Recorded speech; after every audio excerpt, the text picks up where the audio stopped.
Malware, what is it? How can you help to prevent it? My name is Jarrett with Suncoast Business Technologies, and I'm here to talk about our favorite subject, malware, and how it really messes up your day, your data, what you got going on. So there are multiple types of malware. Some of the names that you might be familiar with are adware, bots, bugs, rootkits, ransomware, viruses, stuff like that. So malware is nothing more but a term that's used to sort of describe all of those things at once. It's a shortened version of malicious software. So it's really anything that's designed to infect or affect your computer and the way that it operates. Each type of malware in particular that they talk about, if you actually looked up what each one of those pieces were, like a rootkit or a bot or a Trojan horse, for example, are all designed to do different things. While there are many applications used to help protect against malicious software malware, such as antivirus programs or things like Malwarebytes, or to help defend against the threats, the best thing you can do is educate the end user.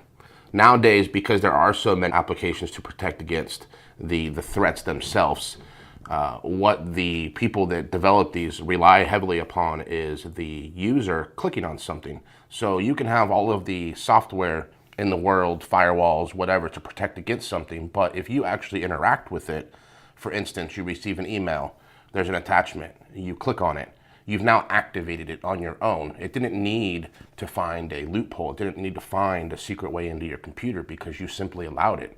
They found their way by confusing you. They sent an email, they said you have a package that was arriving, please click here. Sometimes what they'll do is they'll send you what looks like an invoice. They'll send it to your AP, your accounts payable, accounts receivable departments, for example, and they will say, hey, we have a bill that you need to pay, or hey, we have money for you. Some of the things that you want to ask yourself when you get those emails is, do I know where this is coming from? Do I know this person? Is this somebody we typically do business with?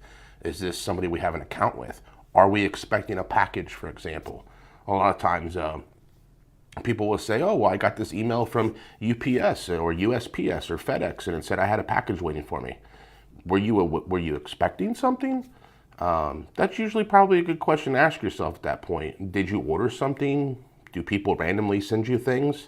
Usually the answers to all of those questions are no, which means that why would now be any different? Why would now be a time that you may be receiving some sort of notification that you've won a free prize?